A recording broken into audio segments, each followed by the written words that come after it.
word that's going to change your life. We've been, I guess, probably 4, maybe 5 years. I've had the opportunity to know Daniel and his family, and we've just developed a good relationship. And I've had the honor of listening to some of the things that he's been sharing. Of course, he's connected with Rico. Rico gets all of his material from Daniel. So all of it comes from me. Yeah, I just want. That's right. Yeah, I just wanted to. Yeah. Yeah. And by the way, I hope he's watching. Yeah, I hope he's watching. We're going to remind him of that too, by the way. But anyway, this afternoon is going to be a phenomenal event. It would not be quite the event that it is without you being here. You made this event possible. I'm so glad that you're here.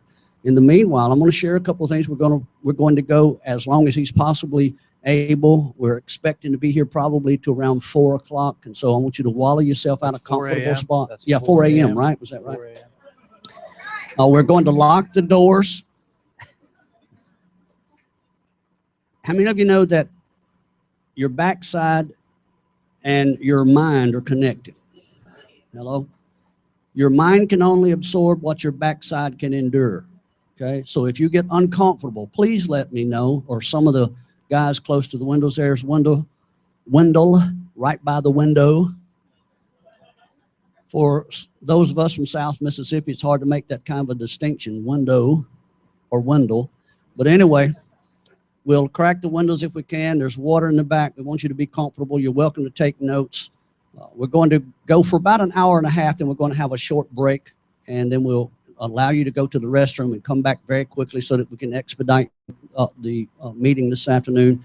Again, please do everything you can to enhance the meeting. Take notes, ask questions if you feel inclined. He'll be available afterward for a short period of time. We've got to get out of the area after 4 o'clock simply because we want to honor with Red Lion Inn. They've been very gracious to us. But in the meanwhile, are you ready to hear a word from Yah? I don't think they're ready. I don't think they're ready either. Are you ready to hear a word from Yah? Well, hopefully you guys, is everything good here to come from my mic? Am I on? Am I live? Can you hear me good? Barely? Can we turn this up a little? At all? Hopefully that'll work. Anyway. Well, Shabbat Shalom, everybody. Shabbat Shalom. Man, this is my first time here in Oregon. I want to personally thank, hey, there we go. Now we are live. Now you can hear me. I want to thank David and Brenda and everybody that's part of Manna for bringing me out here. I was told by several people back home in Kansas, don't come out here and say Oregon. Is that right? You did? I've been saying Oregon my whole life, and apparently that's wrong. So it was kind of funny is that we get off the plane yesterday, and David picks me up, and we go to lunch with him and Jamie, and we get to this Chinese restaurant here in Salem, and you see my mugshot posted on the door of this restaurant. People, you ain't living until you go to a foreign land and see your mugshot posted on a foreign restaurant. Very, very interesting moment of my life. Okay. How many of you guys are familiar with what we are doing on the Wisdom and Torah website? Just by a show of hands, just so I know how much I have to re-explain. Because we are here till 4 a.m., like David said, so I hope you brought pen and paper. Briefly, before we get into this topic today, I'll give you a brief background of what we've been doing. Over the last 3, going on 4 years now, and some of you do know this already, but we are studying the ancient Near Eastern culture and context to the Bible. And it has completely transformed everything that I thought that I knew about Scripture and about the Bible. And the topic that we're going to talk about today is one of 3 topics that I encourage everybody, if you're sick and tired of hearing the same old arguments within the Hebraic Roots movement, I'm going to give you 3 topics to start studying today. The first one, obviously, is going to be honor and shame that we're going to talk about. The second one is temple service and understanding ancient cosmology. Okay. And what that has to do is showing you that the Bible was meant to be a temple text, which means that it opens up with a temple in the cosmos from the very beginning in Genesis 1, and it ends with a restored cosmic temple in Revelation 21 and 22. It's an extremely important topic. And once you realize how extremely important that is, then that enhances our understanding to what Yeshua has done for us. The third and final topic that we absolutely must get a grasp on, especially in this movement, is understanding righteousness and justice. And it isn't righteousness and justice the way that we've been taught over the last, I don't know how many years we could even attach to that, because it doesn't have anything to do with that.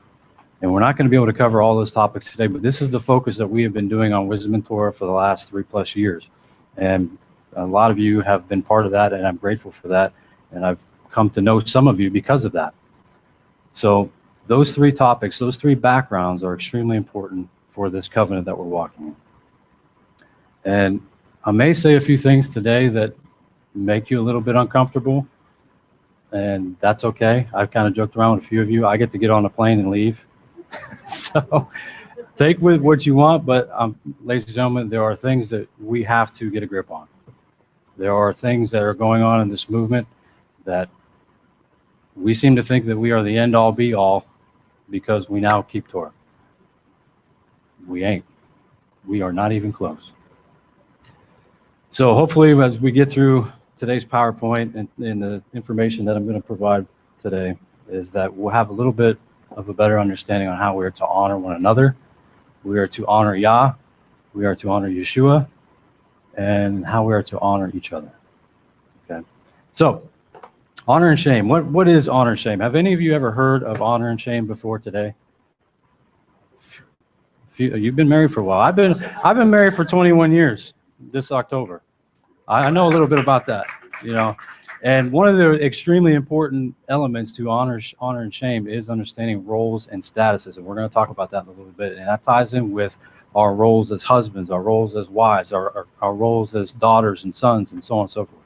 Extremely important. But ancient Near Eastern societies are all honor-shame cultures. See, everybody in the ancient world looks at life a lot differently than we do here in the Western mindset. Okay, here in the Western society is where basically everything is based off of an innocent or guilt mindset. Okay, in the ancient world, in the ancient Near East, we're talking about the late Bronze Age all the way into the 1st century, is they all had what is known as an honor and shame culture, which means that the honor system in their society was the pivotal value in which they sought after. Okay, and the reason why we have to go back and study this stuff, ladies and gentlemen, is because the message and covenant of Scripture transcends culture. However, the form of structure or structure of that message and covenant is culture bound. So what does that actually mean? Well, that means that the Bible was written to a specific people in a specific time during a specific period with all of these cultural concepts that they would have understood. So if we want to understand what it is that they were perceiving to be the important values within their system, then we have to go back and study their culture. Okay, it was written to them. Even though it's for us, as it was written to them. This is the problem where we've gotten hung up in religion over the course of the years, is that we take little snippets of information out of the Bible, we formulate a doctrine out of them, and then it just snowballs from there. So, honor and dishonor. Now, these are just some key points to understanding what goes on with an honor-shame culture. And I want you guys to begin to think of some of how these areas connects with our lives today, because even though I say that we don't have an honor-shame culture here in the Western mindset, you're going to come to realize is that it's embedded in our culture more than you even realize. And I promise you, and I feel confident to say that each and every one of you probably partakes in some sort of an element of honor and shame society every day of your life, especially when it comes to social media. So culture of ancient Near East as well as the 1st century was built on foundational social values of honor and dishonor. Okay, each subgroup had its own honor or dishonor value system with which it evaluated those inside and outside the group. I can already talk for an hour just on that alone. Shame or dishonor can be used for positive means, or shame of adultery, fleeing battle, etc. Okay, so you can see some of these elements are already actually within our own culture. So honor was by far the most pivotal, sought-after value in the ancient world. And this is extremely important when it's understanding the 1st century writings, because everything that is going on when you read the Gospels is literally embedded with honor shame language.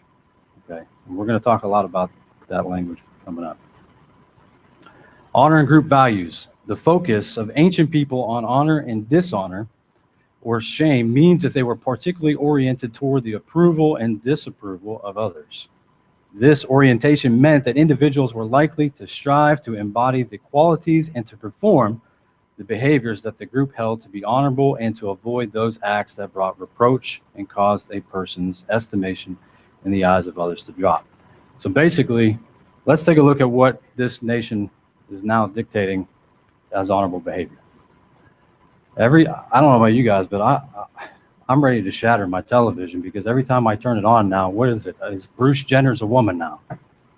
And what they're doing is they're trying to get you to realize, or trying to put out their propaganda to say, well, this is honorable behavior. It's okay for this guy to now become a woman. That's not what Yah says. That's not deemed honorable behavior. So this is all over the news. This is what propaganda does with the news and with media, is they are the ones that are trying to dictate to you what is honorable behavior in the Western society. But that's not what Torah says. Everything that you read about in the Torah is talking about what Yah has set up as an honorable value system to tell us what he says is honorable behavior. When we don't do that, what happens? Then he shames us. And he shames us hoping to bring us back into repentance. That's the purpose of that. So it's looking about what these societies are saying is honorable behavior or shameful behavior. And the world has become so oblivious to the fact of what Yah says is honorable behavior that they'll hook, line, and sinker anything the news media puts out, no matter what kind of horrific sin that it is. It's now trying to say that that is all honorable behavior. And we have to maintain honoring these people. Sorry, I'm not going to do that.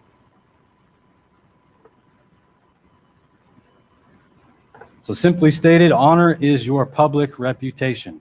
Now, I think we're already going to begin to start hitting home with some of these statements, is because every one of us has a reputation. And ladies and gentlemen, I came into this movement probably 6-7 years ago now, and I was, let's say the famous phrase together, a Torah terrorist. Come on. I mean, everybody wants to fight over the name. We want to fight over the calendar. We want to hit everybody over the head. You're going to hell if you don't say it this way. If you're not one house, you're going to hell. If you're not three houses, you're going to hell. Come on. I mean, we all did it. But that actually builds up your reputation amongst all of the brothers and sisters that are watching you do this. And you're doing it in a public arena and you don't even know it. See, one of the key points to an honor and shame culture is when they want to shame somebody or they try to take honor from somebody, is they do it in a public square. They do it in the open community, town square, so everybody can watch your honor being challenged. And we're going to talk about that element here in a second. While the powerful and the masses, the philosophers and the Jews, the pagans and the Christians all regarded honor and dishonor as their primary axis of value, each group would fill out the picture of what constituted honorable behavior or character in terms of its own distinctive set of beliefs and values, which is what we're talking about now. This is what the United States or Western culture does versus what the ancient cultures did. Now here's where it's going to get interesting.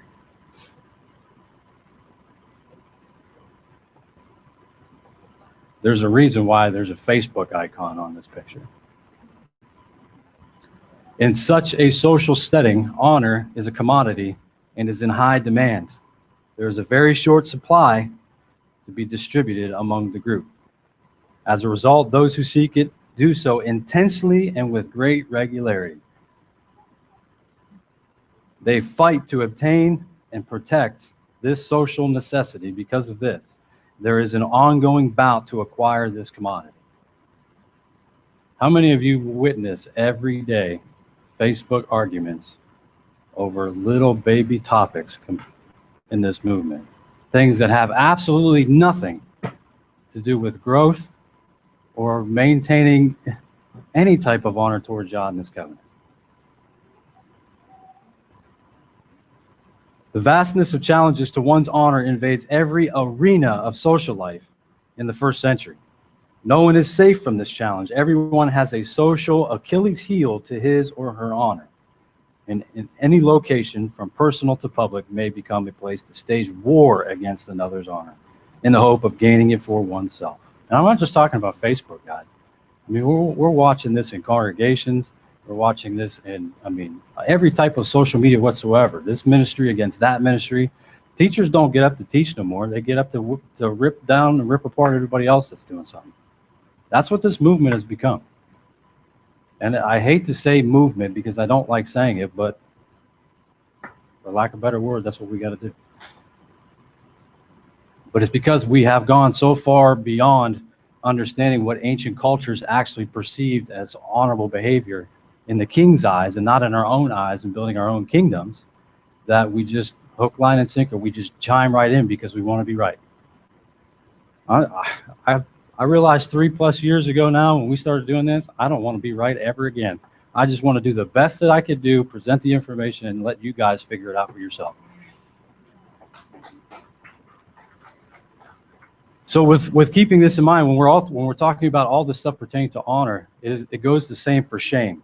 Okay, so if honorable is this high commodity value that everybody seeks to have after, shame is the most detestable value that nobody wants attached to them. So they try to shame everybody else so they get the honor themselves. And we all know we're not supposed to be the ones getting the honor. These are just some brief terms that you can see throughout Scripture that are associated with an honor-shame culture. And there's more, and I'm going to show you another picture in a minute. But when you look at these, let's just take the first one, for example, glory. How many times have you heard that the word glory is pagan? Come on. You never heard that? I see a few hands. Yes, you can't even say glory. But if you understand that it goes back to pertaining to the honor-shame culture and recognizing that it's pointing to the honor of a person or the honor of the king, there doesn't have to be issues with saying pagan words. We got to stop with this fearfulness of everything is pagan. I mean, you can't even say certain words because they think it's linked to paganism. Reputation, honor, praise. The thing I learned about praise this morning while I was upstairs going over this stuff is that the psalm where it says, let's bring an offering of praise, and it says that, it talks about that in the book of Hebrews too, is that now that I know that that word praise is linked to honor, now when I read those verses, it says bring an offering of honor to the king, it takes on a completely new meaning. It isn't just about us speaking something, it's about being honorable to the king in which you're saying that you're praising. So blessed, dishonor and shame, dishonor, reproach, scorn, slander, woe. You know the big woes that are in the book of Revelation? That's because he is shaming the people of the earth, the ones who do not want to be in covenant with him. This is a picture that there's a Christian brother that his whole entire ministry is based off of studying an honor and shame culture. And he has done some remarkable research on this, and he links all of these words to either honor or shame. And a lot of these are extremely important when you want to understand ancient culture, because everything, once we get to the end of this today, and we're going to talk a little bit about the shaming of Yeshua and realizing that what he did on the stake was not necessarily to die for you, but to be shamed with us, it is going to blow your mind. So these are just some words, and if you guys want this PowerPoint, just send me an email. I don't want to just give you information. We could talk about the information any day. You could have the PowerPoint, read it, go through it all you want. Okay, but I want you to see the message behind it. So honor is owed by an inferior to a superior. And this is where you can see in the scripture that all of these is where somebody is supposed to, you are obligated to give honor to someone in your life.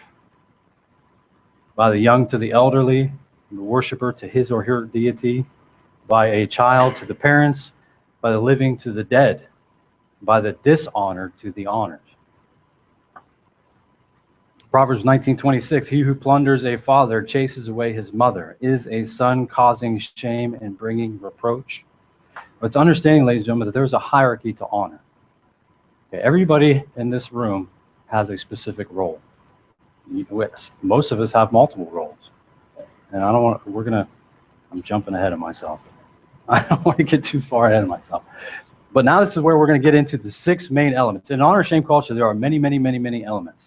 Okay, these are the 6 that over the last 6 months I have found to be the most pivotal that we have to understand when looking into an honor and shame culture. And there's what is called ascribed honor, acquired honor, the challenge and riposte. How many is familiar with the term riposte? Anybody know what the word riposte means? Anybody a fencer here? No? My younger son Eli actually just started fencing last week. Riposte is what they would do when somebody comes at you with the sword and fencing. It is your direct response when you go after them. That's what a riposte is. So this is showing you that there is an honor-shame game that is being played when somebody challenges somebody else's honor in the public arena. So they'll challenge your honor, and then it's going to be up to you to give your response. We're going to talk about that. Then you have maintaining of the honor by means of an oath.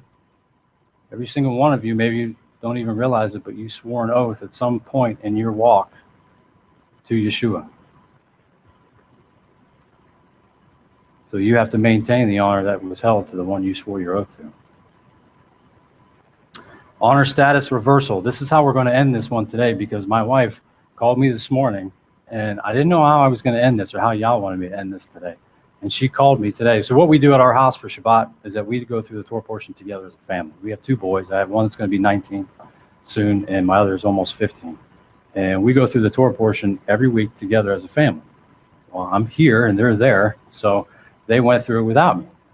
She called me this morning and reminded me of something that we're going to end with today that's linked directly to this Torah portion and the leprosy that you read, if any of you got a chance to read it yet, in Leviticus 14 and 15, and the Asham offering. And it's really, really amazing when it's talking about an honor status reversal, not only for us, but it's also an honor status reversal that Yeshua had to go through. And we're going to give definitions to all of these. So then we have the role status equals honor and shame. Now let's go ahead and begin to go through each one of these so you guys can see how all of these elements are not only extremely important to understanding this topic, but they are everywhere in Scripture. They are literally everywhere. So ascribed honor is the social claim to status of a person attributed to him by birth or genealogy. See, we get to genealogies in Scripture, and we talked a little bit about this last night, but we always seem to get to genealogies in Scripture, and everybody's like, oh, I don't want to read this. Why do we always got to read all these names? We can't even pronounce half of them, especially if you read the Scriptures version. You got Q's and H's and Y's and all kinds of stuff there. You can't even pronounce the name.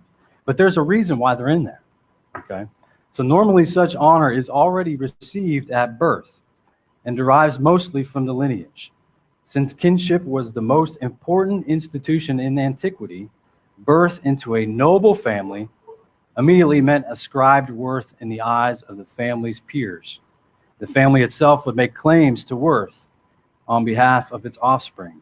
These being most commonly expressed when a marriage was being arranged. Within that family, siblings have differing degrees of ascribed honor. So where do we see this first and foremost? Well, maybe not first and foremost, but Abraham, Isaac, and Jacob.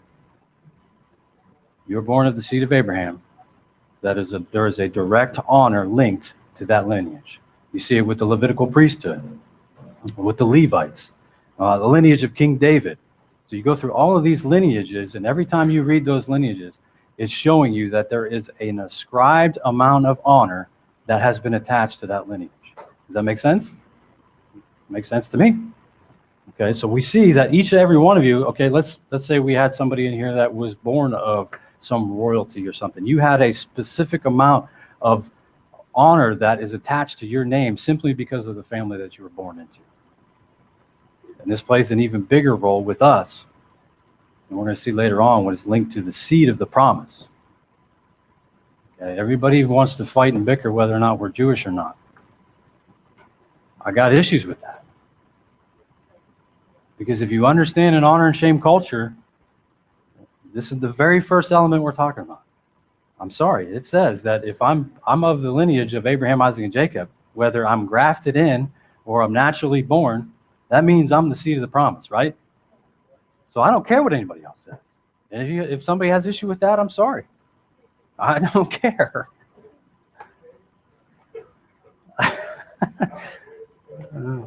So therefore, it is quite understandable why the ancients refer to themselves always as son of. Naturally, that ascribed honor has to be guarded very carefully. Even though you cannot lose it, you can easily bring shame on your family if your behavior is disrespectful and shameful. I could hear all the teenagers and wondering, oh man. Thus, the corporate honor of the family or group has to be observed and protected. So this is why we have all of these rules and regulations in the Torah, ladies and gentlemen, because it's showing us how to have respectful behavior, because we have been ascribed a certain amount of honor because we are Israelites. And I think my brother over here running the camera asked me a very in-depth question yesterday about whether or not we should say that we're Israelites or what we should call ourselves. It doesn't matter. You say you're in covenant with Yah and you're in covenant with Yeshua, we'll figure out all the labels later. You've already got an ascribed honor attached to you because you're walking in covenant. And it has to do with a lineage to the seed of the promise. So, son of, where do we see this at? We see this everywhere in Scripture. This is why they use son of. So you're seeing that this person has a specific amount of honor or shame, because you look at the lineage of Esau or the lineage of Ishmael, and you see that that's meant to show you that they don't belong to the seed of the promise. They do not have the honor that Yah has bestowed upon Israel, Abraham, Isaac, and Jacob. So they don't have it. This is to show you the shame that they have. It's the opposite of the seed of the promise. I hope that's making sense. So, check this out. John chapter 1, son of, verse 134. If many of you guys don't probably know this, but I'm doing an in-depth chapter by chapter study, exhaustive study on the Gospel of John right now. And let me tell you, it is amazing to come to look at the Gospels in a completely new light when you study ancient covenant. And you realize that we've had this belief for so many years that Yeshua is coming back, and everybody believes, and Christianity believes, and even Judaism believes that there's a kingdom coming. Okay, Christianity believes that Yeshua is coming. But the second you start asking them, well, what government is he going to run? That's when everything falls apart for people. But when you go, now that we have all of these areas to investigate and to look at, and you go back through the Gospels and the first century writings, and ladies and gentlemen, there's a big problem right now with people walking away from Yeshua. So I'm going to challenge you guys today, because you guys are all witnesses to everything that is being said here. And with that, is you now have an incredible mandate to make sure that if you come across anybody who is questioning Yeshua, you need to make sure that you say, have you considered this? And if you don't, I don't want that on my shoulder. John 1:34, and I have seen and have witnessed that this is the Son of Elohim. Probably shouldn't have read that verse to you just yet, because many of you know that I think it's in Mark, or it's in, here we go. We'll get to it in a second. John 1:49-51, Nathanael answered and said to him, Rabbi, you are the Son of Elohim. You are the sovereign of Israel. Yeshua answered and said to him, because I said to you, I saw you under the fig tree, do you believe? Greater than that you shall see. And he said to him, truly, truly, I say to you, from now on you shall see the heaven opened and the messengers of Elohim ascending and descending upon the son of Adam. So why is this important? How many of you have ever looked at that as being a lineage before? In the Gospel of John, we know that there's two other Gospels that mention this. Matthew and Luke, they describe Yeshua's lineage to King David. That's why those lineages are in there. It's showing you Yeshua's direct lineage to the earthly kingdom. But John is giving us Yeshua's lineage to the very beginning. And showing you that it's talking about a dynasty and an eternal kingdom, which means that he has a higher honor than the lineage of King David. That's why John is writing his gospel the way that he's writing. See, John, what I'm coming to realize is that John is setting up his gospel so people could see that there is a cosmic Messiah. Have you ever heard the term cosmic Messiah before? No? We're not talking about some spacey thing where he's out there just riding on the planets. A cosmic Messiah has to do with what Yeshua's work has done and for and in the macro temple of Yah in the cosmos. Okay? Here's the problem with religion. Let's just take the two major religions that are going right now. And if any of you are hearing this for the first time, I'm not attacking people. I'm talking specifically about doctrines and where we have gone wrong over the course of centuries. So you have Christianity, which most of us here probably came from that. I did. I thought I knew everything that I was supposed to know about what Jesus did for me, you know, and what Christianity does is once you figure out that you think that you know this stuff, is everything's this warm, fuzzy, you know, spiritual experience that we're up on the clouds and, you know, we're going to heaven after this life is over, and who knows what's going to happen up there. We're just going to get a big yellow field and, you know, ride Harleys. And I mean, this is what people think, you know. It's unbelievable. I mean, I wouldn't mind having a Harley, but I mean, we're still going to be here, just a new aspect of the kingdom. But that's what Christianity believes pertaining to like a temple, and then they do away with everything that was in the earthly temple. We know that. That's the main argument. But then you have our brothers and sisters in Judaism who, it seems like the majority of them, they focus only on the earthly temple. I mean, granted, there are some that focus on like the spiritual aspects of a cosmic temple. But nobody is saying or emphasizing that these two temples, you cannot do away with one to justify the other. Ladies and gentlemen, there will be an earthly temple here on this planet again. And there will always be a temple in the heavenly realm. This is what we are seeing in the book of Revelation when the covenant is all restored. And I'm getting off on a tangent here, but that's okay. Is that when the covenant is restored, and you read in 1 Corinthians chapter 15, where Yeshua takes that restored kingdom, he hands it back to the Father, and then we see that the heavens and the earth pass away, and that the New Jerusalem, am I the one making this ring? I keep walking. Is that the New Jerusalem comes out of heaven, and that is a restored macro temple in the heavenly realm. This is why I was telling you earlier that understanding that the Bible is a temple text from Genesis 1 to Revelation 22 is showing that there is a macro temple and there is a temple here on earth. And everything in between those verses is showing what creation's function is pertaining to that temple. Okay, so what am I getting at here? We have to make sure that we are focused on the mentality that the temple is not done away with, and it will not be done away with. It's dealing with specific elements of impurity on the earth. That's what the earthly temple was for. Remember, there was no sacrifice for willful open rebellion.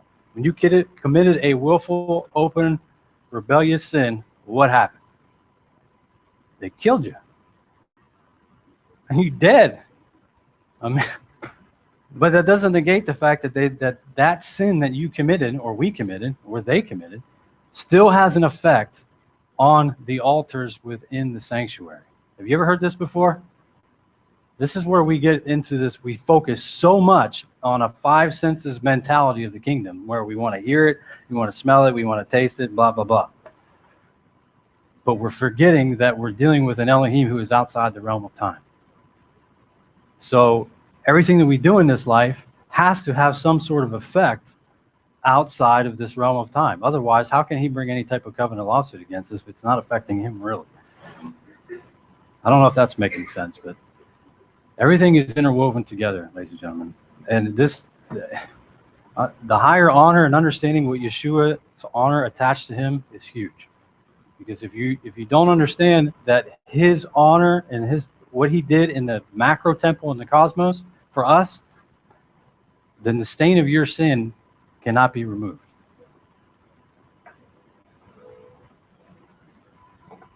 Maybe we'll have to come back and just do the whole cosmology temple teaching. So also the higher honor is linked to the Melchizedek priesthood is a higher honor over the Levitical priesthood. But that's not saying that the Levitical priesthood is done away with either. Let's go ahead and just make mention of that right now.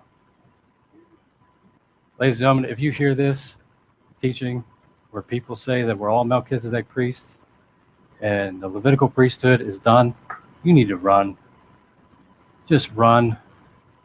If you don't understand that priesthood was given to the Levites as a grant, that means that when a king gave a grant to his people, it was forever. And I don't want to hear, well, forever means this in the Jewish mindset. The only time that a king could take away his grant from the people, and he really didn't even take it away, if they did something that they needed or that they disobeyed, he sent them into punishment until he decided it was time for them to come back. He did not take the grant away. But when another king would come into power, let's say Jeff's the king of Seattle, because he is the king of Seattle, in case nobody knows that. Jeff's the king of Seattle. So Jeff's the king of Seattle, and I'm the king of Kansas City. He comes and he conquers my land, okay? I become his vassal. He's a suzerain. A suzerain is a head king, a vassal is a servant king. So a suzerain king and a vassal king, they come into covenant with one another, with him dictating the rules and regulations, the terms of the covenant. Okay, if I'm faithful to those terms, what he's going to do is he's going to give me a grant, which means he's either going to give me a grant of a piece of land or anything else, such as a priesthood or something like that. The only way that my grant could be taken away from me, I mean, even if I'm punished and I come back, I still get the grant. But the only way that that grant could be taken from me is if that king dies. No. If that king would die, and the next king that comes over does not have to honor that grant. Has Yah died? Think about it. He's given these people a grant. He's given them a piece of land. He's given them a name. He's given them a lineage. He's given them an honor status attached to it. He's given the Levites a priesthood. And we're going around telling everybody that's been done away with because we got a little bit of Torah. We're all Melchizedek priests. Come on, people. The Melchizedek priesthood is meant to be the order of the heavenly temple. The Levites is what? The earthly order. Why is this so difficult for people? You don't understand. This is huge right now. We have people that contact us, I mean, nonstop over this kind of stuff. We don't have the authority. It's ridiculous. So anyway, run from that doctrine. All right, number 2, acquired honor. Acquired honor is the status built up by persons over their lifespan. A military victory or social interaction involving a challenge and riposte, or benefaction are normal fields where honor can be gained. Military victory and benefaction were open only to the elites. How many veterans are here? This should probably be ringing true with some of you. You know that when you're in the military, you're in the armed services, that when you do honorable things, is they honor you with what? They give you medals, they give you all sorts of recognition because you have done something that the military and the U.S. government has deemed honorable. And what happens when you do something dishonorable? They strip you of it, shame you publicly, and take away your stripes, your military service, your record as if it never existed. So you see how this is embedded in our own culture and we never even see it? It's huge. So military victory and benefaction were open only to elites. Non-elites, who made up at least 90% of the ancient populations, could normally achieve prestige only through agonistic behavior. Man, does this sound like the Hebrew roots movement if I ever heard it? And I'm not saying these things, guys, to be mean or to be negative, but it's true. And everybody says that it's true. But here's the thing is, when are we going to change it? And I'm not saying I'm not guilty of it. But this whole thing today is meant to challenge all of us that we have to return to understanding how this culture, we all claim that we're Israel, but we don't know how Israel lived.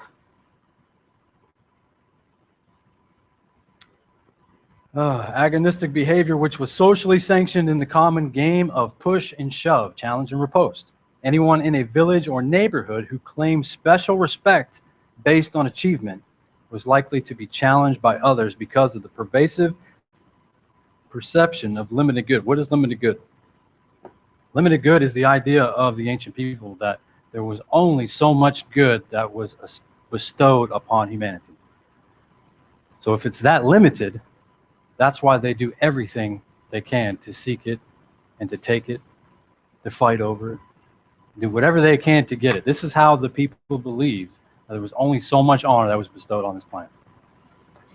So we see this in military campaigns. Conquering nations gains honor. This is what they would do. When the kings would go around conquering other nations, as soon as they conquer those nations, they were actually gaining honor for themselves by means of a military campaign. Okay, this is huge. Look at what Islam is doing, Russia. But right now, what ISIS is doing, people do not realize everything that ISIS, I don't even like giving them a name, everything that they are doing in the ancient world right now, or in the ancient world, in the Middle East, is from the ancient world.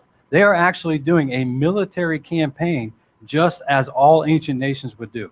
What they're doing is they go in, they have and you can only do this, ladies and gentlemen, by means of a military. This is why that when you see Hamas and some of these other groups that are in Israel right now, and you see so-called the Palestinians, they will never conquer Israel. Do you know why? There's no military. They have to be backed by other militaries in order to carry out the terrorist acts in which they're doing. This is what makes ISIS so much more extreme and more we should be watching, is because they have the military. What they're doing is they're going in, they're conquering land by land by land. They're moving boundary stones. Do you know what the new modern day boundary stone is on this earth? What happens when a nation goes in and they conquer a land? They drop the flag. They put their own flag. Have you seen the ISIS flag? It's the black one with all the garbage written on it. So that's what they're doing, is they're going in, they're actually moving borders in Iraq. They're stripping down borders and putting their own flags there to say, this is our boundary stone, we now own this land. And then they suck up all the resources that are in that land, and if you don't convert or pay the tax, what do? They kill you. And how do they kill you? But how are they doing it? They're doing it publicly, so you will see it. They're doing it so you will see what they are doing to those people, and that it will scare you so bad that you will be willing to just run and do whatever they say and convert. They understand. Everybody outside of the United States or this North America, they all understand what's going on over there. This is honor shame culture. This is why they're posting it all over the internet. It's huge. So Genesis chapter 19, we read about the destruction of Sodom and Gomorrah, right? Well, when you go through and you read those verses, and we're not going to have time to read all these verses, but that's actually Yah is acquiring honor for himself amongst the people by destroying those nations that are doing what? Dishonorable behavior. Okay, and then you also see, though, what's interesting about that is that Abraham, and I don't know if I'm going to talk about that on another slide, but Abraham, before Yah destroys Sodom and Gomorrah, what is he doing? He goes to Yah, or he's having this conversation with Yah, and he's like, you know, if you find this many people, will you save it? If you find this many people, will you save it? There's a reason why he's doing that, because it's linked to an honor-shame society where he is doing the challenge, push, and shove, but he's not pushing and shoving Yah to shame him into doing what's right. Abraham's not that stupid. I mean, we're stupid as humans, but I mean, he's not doing that. What he is doing is he's trying to bring the honorable status that Yah has to say, you have this honor already. Please save the people if you find this many. So it's not like he's trying to take away honor. He's just trying to bring Yah's own honor back into remembrance. Okay. The 10 plagues. The 10 plagues. See what I'm saying, ladies and gentlemen? This is everywhere. What Yah's doing you guys know what the 10 plagues are meant to do, right? He's bringing a covenant lawsuit against not all, but a majority of the Egyptians' deities, what they believed as gods. So when Yah is going through, he's actually having this challenge and riposte, and I'm already moving into the next topic where I shouldn't have, but where he's doing this challenge and riposte with Pharaoh, and he's conquering all of Egypt's gods. He's gaining honor for himself amongst the nation. Okay. We move into the book of Joshua, and they before they conquer the land, it's the two spies go where? They go to see Rahab. What is the first thing that Rahab says? She says, the honor and the glory of Yah has come to us. So everything that he's doing, everybody in the whole ancient world is recognized.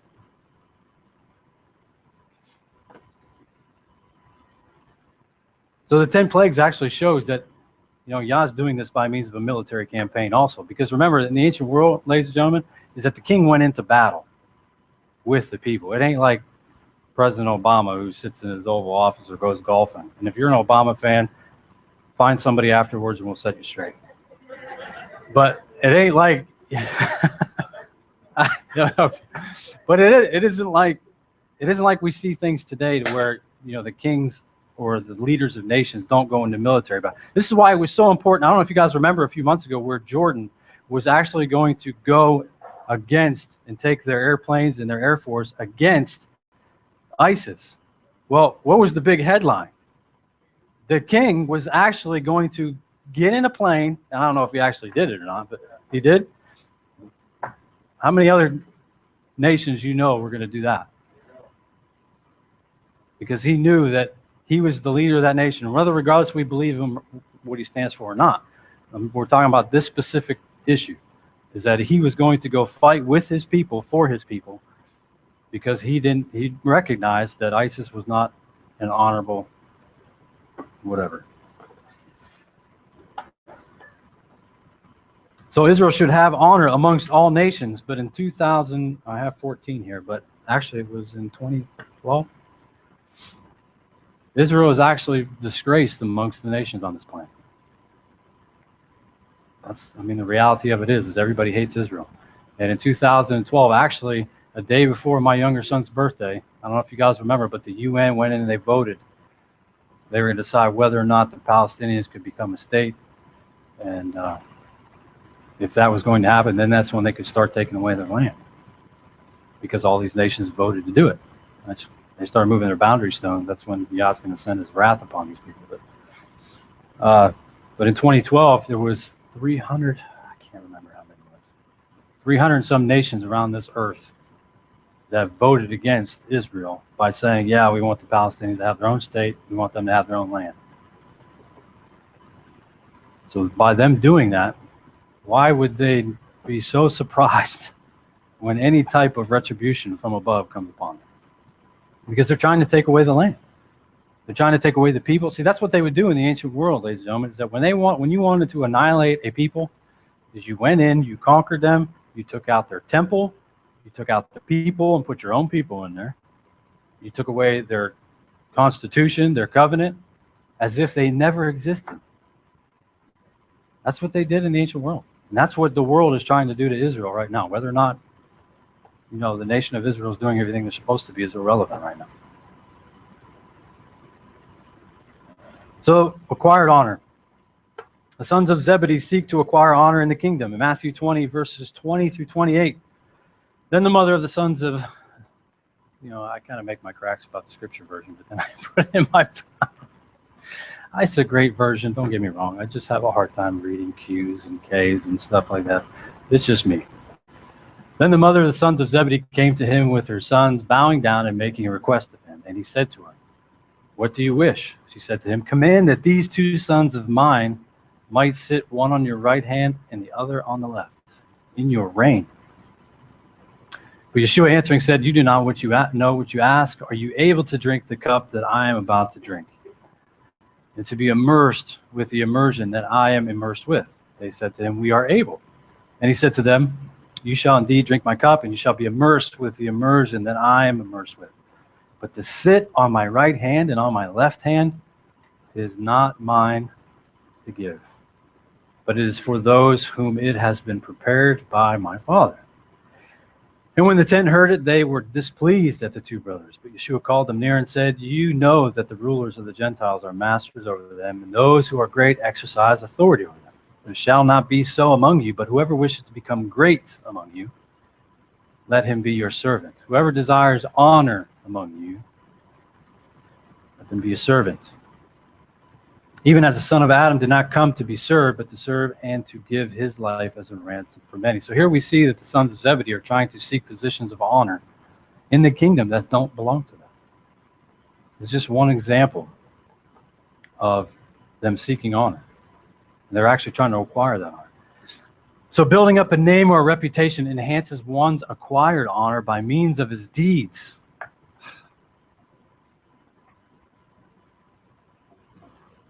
You mentioned righteousness and justice early on when we first started. How many of you realize what actual righteousness and justice is in the eyes of the Father?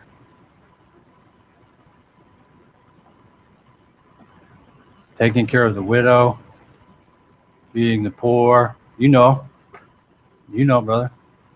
This is one of the areas that have completely sent us on our faces the last few years, is understanding that righteousness and justice, yes, we need to keep the commandments. Yes, we need to keep the covenant. But if I do everything I can to keep the right calendar, to say Yah, to say Yahweh, Yahuwah, Yahovah, keep whatever calendar, lunar, don't even get me started on calendar. If I do all of that and I neglect the weightier matters of the Torah, ladies and gentlemen, it's as if it's null and void. You know how many homeless people are in this country? They're everywhere. I think in Kansas City, I taught on righteousness and justice in Kansas City in January.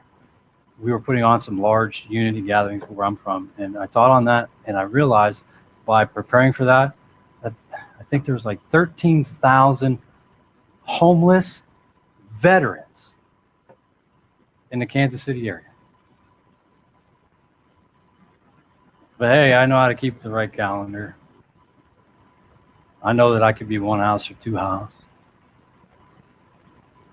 You know, Rico made a joke Wednesday night during the live teaching. I don't know if you guys are familiar. We're doing live YouTube, Google Hangout teachings every Wednesday night, where we'll pick a topic and we'll go through it for about an hour, hour and a half, and people can interact and ask questions and that kind of stuff. So we take turns teaching. There's 5 of us on the panel. And my birthday was Wednesday, so I wasn't at this one. But Rico made a comment that he actually saw that somebody on Facebook was fighting and arguing over whether or not Adam and Eve had a belly button. I mean, we laugh. I mean, you saw it? I mean, we laugh and we joke about this stuff, but it's real. I mean, it's completely real. People talk about this stuff. Get a job. Stop posting on Facebook, man. Jeez. So the whole point, the whole point of acquiring honor by your means of your deeds, it means that it's your reputation is based off of the things that you do, the things that you say in this life. And it may sound ridiculous, but I mean, this is what people are looking at. The outside, who was it? Oh, you told me. You talked to John Walton. John Walton is one of the Christian scholar guys that we use some of his resources. And Jeff had contacted him when he was reading one of his books and wanted to have him on his radio show. And he said, no, I can't do that. Well, why not? You're part of that Hebrew roots movement. You know, that's what people say, but that's what they think of us. That's what Christianity thinks of us. That's what Judaism thinks of us. I tell you, 75% of us in Hebraic roots think that of us. I mean, you guys could disagree, but I see a lot of people.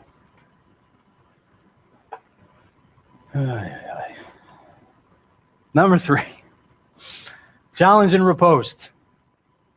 The challenge riposte is essentially an attempt to gain honor at someone else's expense by publicly posing a challenge that cannot be answered. Well, they think that it cannot be answered. We know as Messianics we have an answer for everything. When a challenge has been posed, the challenge must make some sort of response. And no response is also considered a response. So in the ancient world, if I challenge you, I'll challenge Jeff.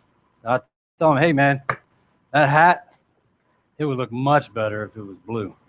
And that would be the honorable thing, is to have a blue hat. And then he would have to either challenge me and give his answer why that hat is more honorable to be green, and I pick on him because we're friends. Or he would choose to say nothing, but that would be his response, and that in the public eye, I would gain all the honor because I won that challenge. Yes. So when a challenge has been posed, the challenge must make some sort of response, and no response is also considered a response. It falls to the bystanders, it falls to everybody else that's watching, to decide whether or not the challenged person successfully defended his and indeed usually his own honor. And this is what I was talking about in Genesis 18, where we see that Abraham is challenging Yah to remember, hey, you have this honor attached to your name. You've acquired all this honor by means of doing these acts and so on and so forth. Now, if you find 20 people, if you find 10 people, you have to save them. He wasn't trying to take away honor from them. We see this with Yeshua and the Pharisees, the Sadducees, the religious elite of the day. Everywhere you see in Scripture that Yeshua is challenging the Pharisees, and it's not the Pharisees, the Sadducees, or everybody that was in the government, ladies and gentlemen. It was to specific groups, specific people. He's not saying, hey, all you Pharisees are going to hell, all you Sadducees are going to hell. He's deliberately dealing with issues pertaining to the elite of the time of the first century. Okay? Make that clear. Too many people, they want to say, well, it's all the Jews. It is not. So everywhere that Yeshua, we see that he is being challenged by the Pharisees, the Sadducees, or somebody else, is they're doing it in a public manner. We see this in John chapter 1, when the religious elite come to John the Baptist or John the Immerser, and they're actually challenging him in a public manner to find out who he is. So you see that there's this game of challenge and riposte between everybody in the first century, and it's highly, highly relevant everywhere in the Gospels with Yeshua. And we have to keep in mind, it was done publicly. Most of the time, well, I could say that if we go beyond the first century, is that most of your court cases and that sort of stuff was held at the town gate or the town square, so to speak. And this is why I showed you the whole Facebook thing earlier, is because Facebook, Twitter, any of those social media outlets, all they have become is the modern day 2015 city gate, town courtyard, where we are going to publicly challenge every single person that doesn't agree with us. And it's embedded everywhere, and we do not even realize it. So my challenge to you is that next time you see somebody getting into an argument, just walk away. It doesn't matter if you're right. It doesn't, in Facebook, social media outlets, any of those type of atmospheres, you are never going to win an argument. Never. You may have people that agree with you, but everybody else is watching. I watched those arguments, and now that I recognize this, and I'm like, you people are shameful. But I did it too. I'm not saying I'm better than anybody else. I was that same way.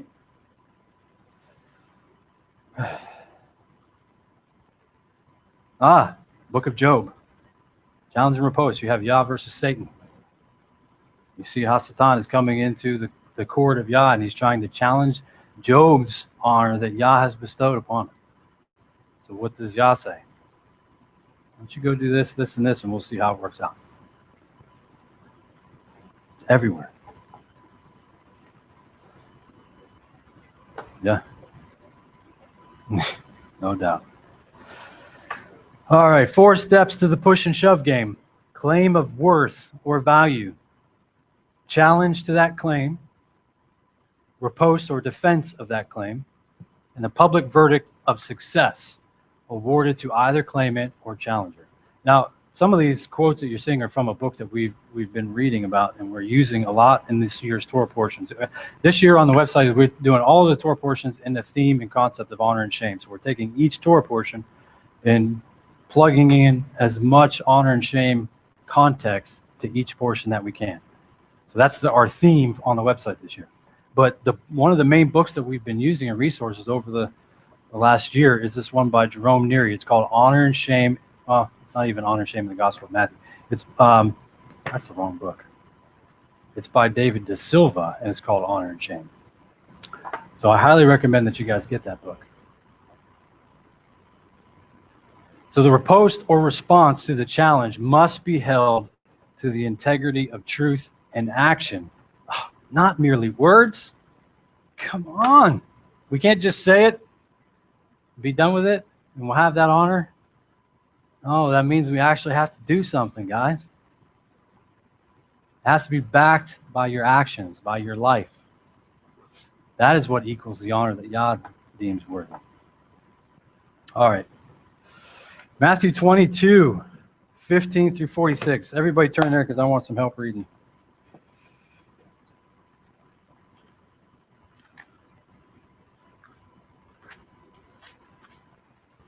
All right, somebody please read 15 through 22.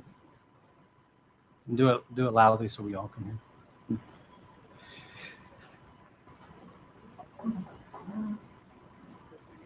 Anybody? 15 through 22. When the Pharisees went and fought another trap in Jerusalem, they sent together their prophets with the Herodians, so that you know that you are true, and keep the way of all including true. And it does not concern you about anyone, for you are not trusted. Then say to us, what do you think? Is it right to give justice to Caesar or not? But knowing their wickedness, Yeshua said, why do you try me? Don't even play with the house.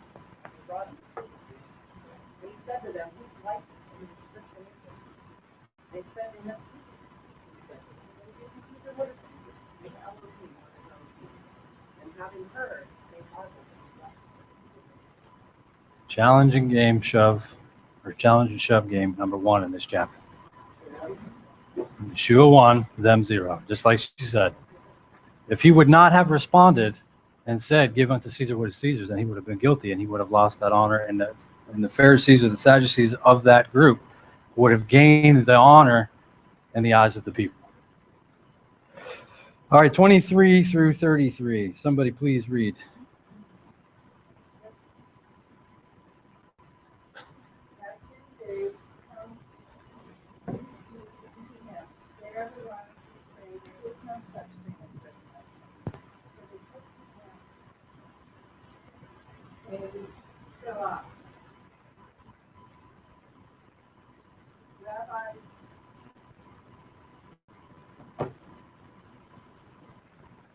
Excuse us. Rabbi Moshe said, if a man dies childless, his brother must marry his widow and have children to preserve the man's family line. There were 7 brothers. The first one married and then died. And since he had no children, he left his widow to his brother. The same thing happened to the second brother and the third, and finally to all 7. After them all, the woman died. Now in the resurrection of the 7, whose wife will she be? For they all married her. 33. Okay. Yeshua answered them, the reason you go astray is that you are ignorant both of the Tanakh and the power of God. For in the resurrection, neither men nor women will marry.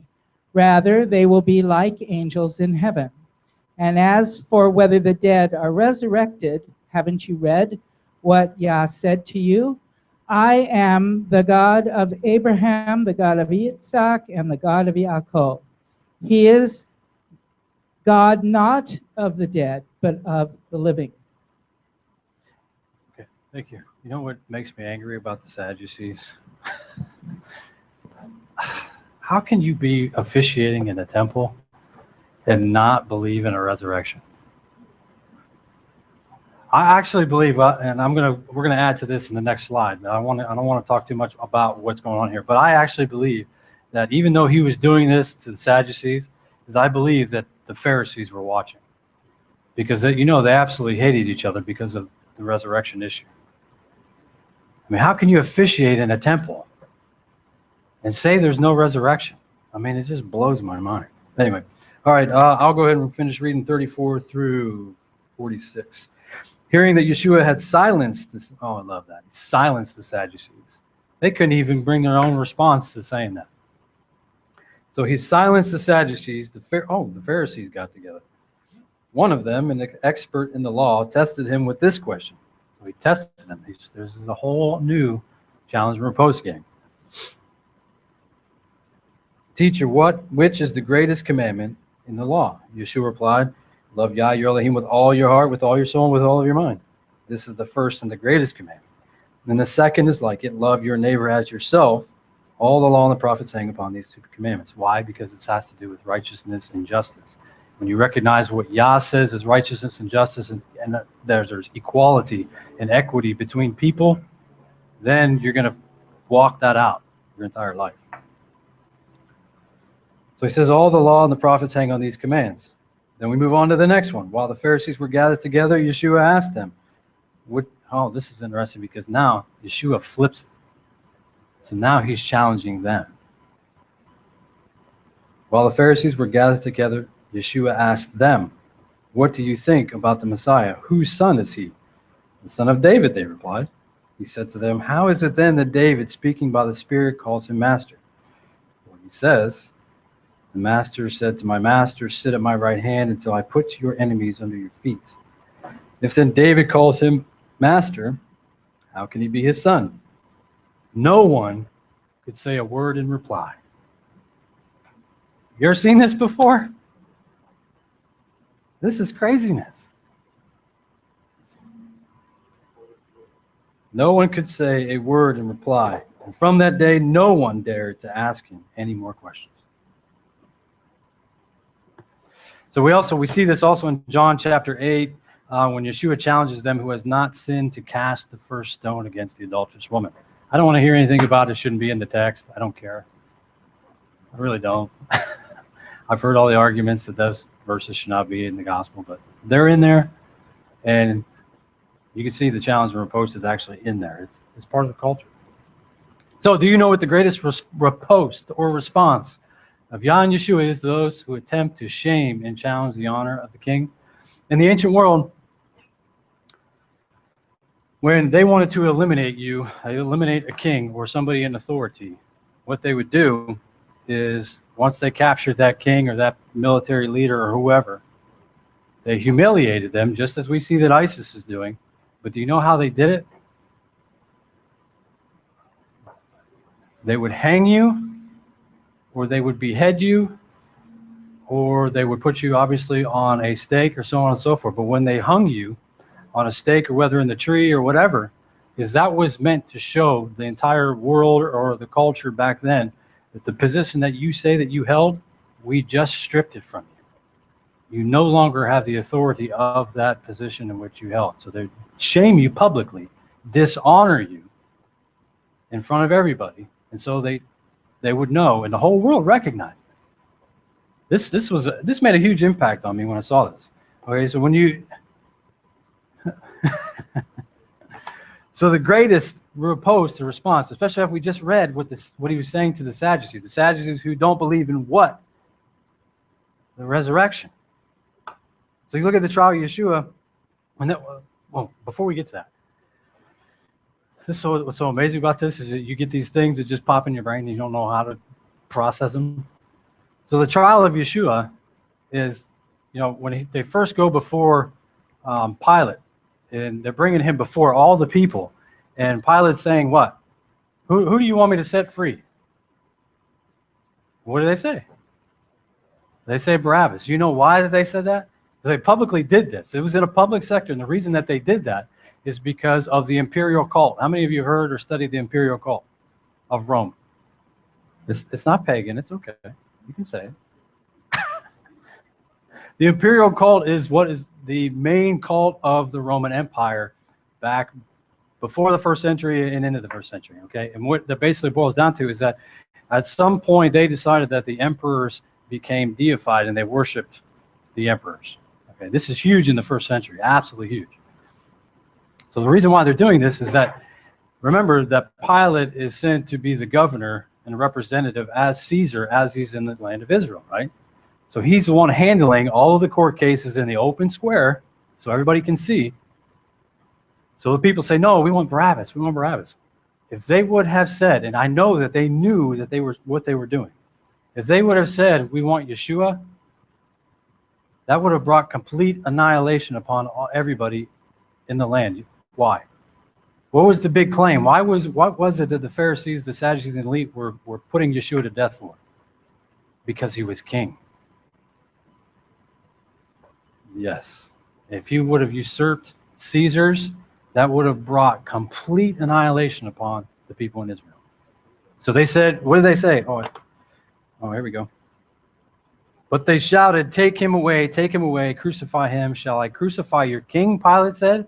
Now remember, I'm bringing this up because the crucifixion is linked to dishonoring your position, shaming you. So shall I crucify your king? Pilate asked. We have no king but Caesar, the chief priest answered. And the chief priests represent who?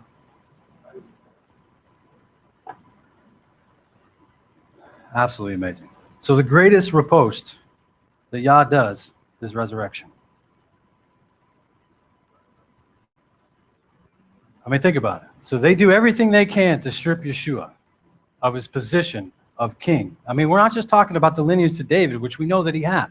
That's what Matthew and Luke talk about. But we have already seen that in John, he has a lineage to a greater dynasty in the eternal kingdom.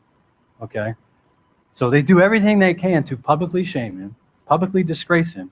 And everybody in the ancient world, when they wanted to strip your position and say it never existed, keep that in mind. It was as if it never existed when they did that.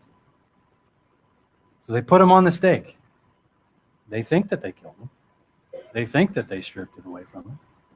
But what happens? It's the resurrection. This is why it's so important for you and I to recognize that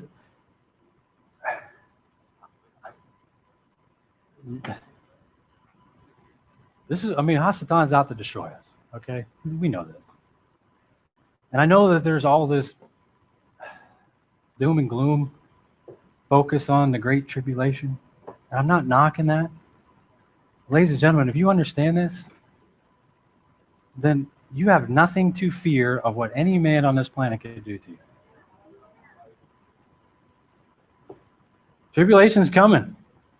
Do you know that the tribulation has to occur? It absolutely has to occur legally. And the reason why it has to occur is because that is what is known as a liminal phase. Okay, it's known as a threshold. What is a threshold? If I'm standing over here on this side of this cord and this represents a threshold, if I need to get over there, I have to cross this threshold to get there.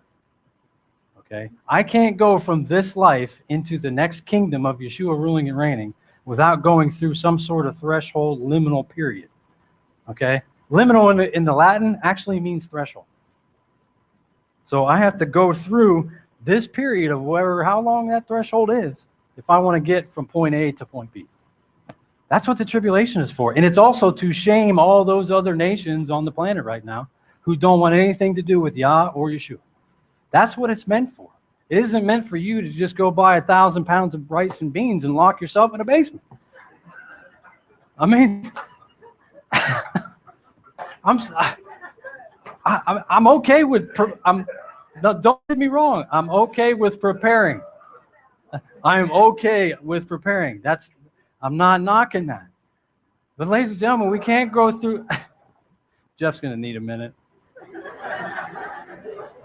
But you can't go through the rest of this life with living in fear and just waiting for the whole world to collapse.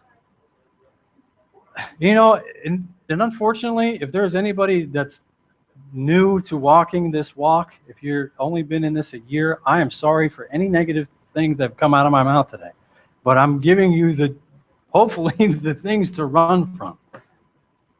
You know, and unfortunately, most of us, when we come into this, I'm sorry, that was the first thing I learned was, hey, he's coming back. You need to go to Cabela's, you need to go to Bass Pro and stock up, man. And that's what we did. And ladies and gentlemen, I have two boys. When we first came into this, my older son was probably, let's see, he's going to be 19. Probably he was 12 or 13. And my other son's 4 years younger than him. And we're going to Shabbat and everybody's talking about, oh, is it now? You got no idea and everybody's living in fear. I can't do it anymore. My kids cannot grow up just waiting for the world to end. Go to college. Find out what Yah wants you to do. Live your life. Have children.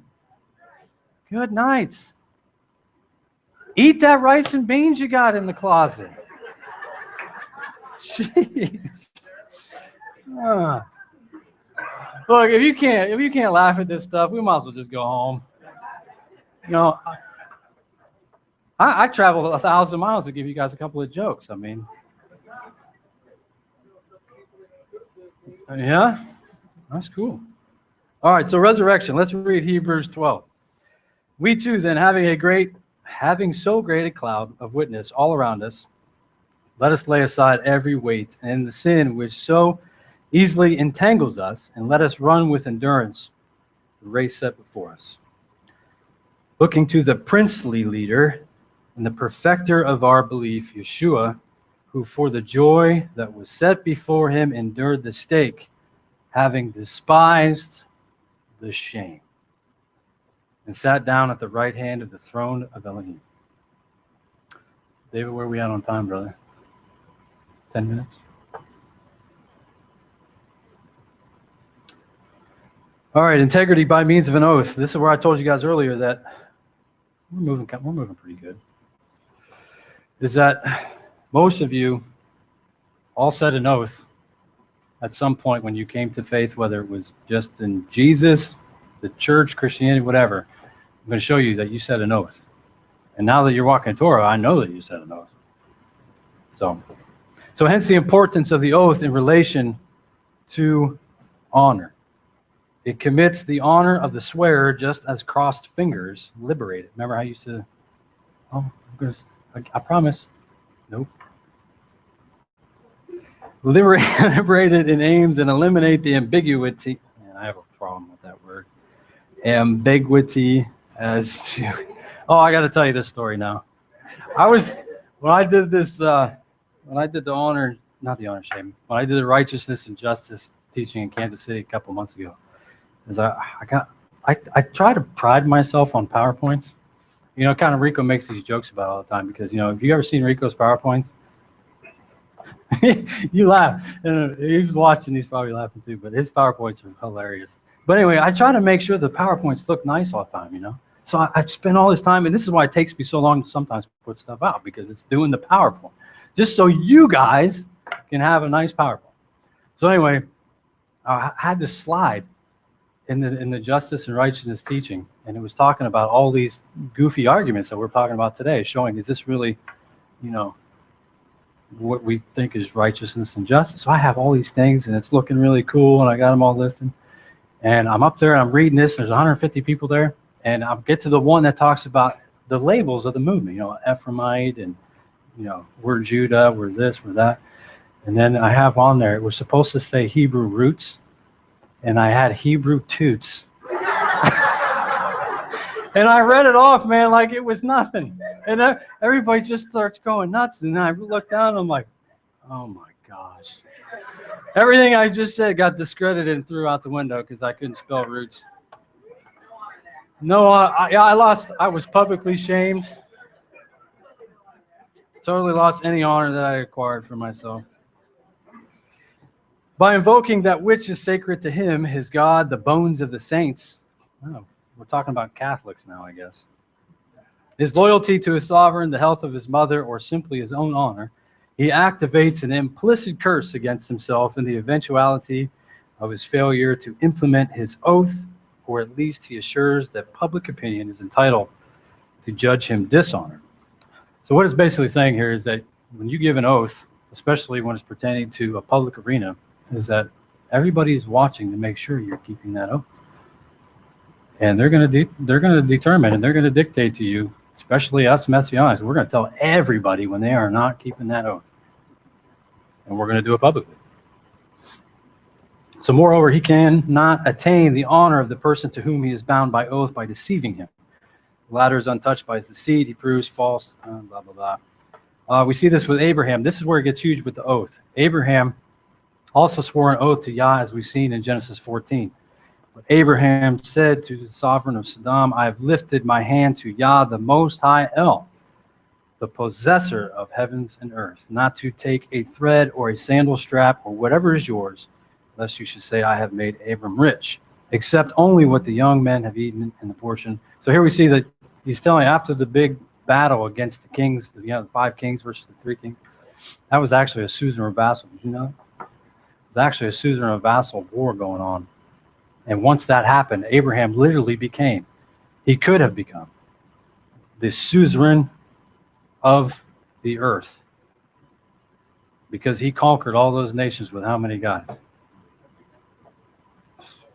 Man, I don't know if I know 300 guys I want to go to war with. So we see the oath again in Genesis 22, which is, I mean, it's the basis for so many things. 22, 16 through 18, and by myself I have sworn, declares Yah, because you have done this and have not withheld your son. This is where he goes to offer Isaac. And because Abraham was so loyal, Yah swears an oath to Abraham and to Isaac, to Jacob, and to who else? Everybody that comes from the seed after that is the seed of the promise. The ones who maintain the honor of the king. So the honor is attached to your oath is extremely, extremely important. So how much more so those of us who have bound ourselves to oath to Yeshua. Have any of you guys ever heard that you were in the church, you didn't know? Yeah. Romans 10, verses 8 through 11. And you know, the amazing thing is I've used these verses for so many years, and I never even seen verse 11 the way that we see it today until a few months ago. So what does it say? The word is near you, in your mouth and in your heart. That is the word of belief, which we are proclaiming. Here it is. That's what your pastor told you to do. Just come on up to the altar, say that you believe that he rose from the dead and you're saved. That if you confess with your mouth the Master Yeshua and believe in your heart that Elohim is raised from the dead, you shall be saved. It's what's in there. That's exactly what the verse says. For with the heart one believes unto righteousness. Oh, wait a second. The heart seems to be key here. And the one confesses with mouth and so is saved, because the scripture says, whoever puts his trust in him shall not be put to shame. But see, here's the thing. Is that what we didn't recognize when we said that oath, when we went up to that altar and we knelt and we said, yeah, that's what I want. Is that word confess in the Greek is homologeo, and it is directly linked to covenant, which means the person that I'm professing my faith in, and I say that I believe in, I'm confessing him before men, I have to keep the same covenant that that person is walking. Have you ever heard that? So what the church is doing is they're getting you to come up there, and then in 5 minutes later, they're teaching you how to break the commandments. But see, the whole key here now is for with the heart one believes unto righteousness, and one confesses with the mouth, and so is saved. Because the scripture says, whoever puts his trust in him will not be put to shame. Which means, remember, that shame is linked to all the opposite things of honor that we're talking about. Exile, your position being stripped, your inheritance is gone. Remember, inheritance is absolutely essential to everything in this walk. That's what we want, is an inheritance, right? I'm not saying we're in it for the money. I'm saying we're in for the land. We want to be in eternity. We want to be a part of the kingdom. It's huge. So keeping that in mind was that when we see our brothers and sisters that have said this oath, is now they need to recognize that, hey, you're keeping an oath. There's an honorable behavior that is attached to that oath. I guess we're going to take a break. Give y'all a praise off.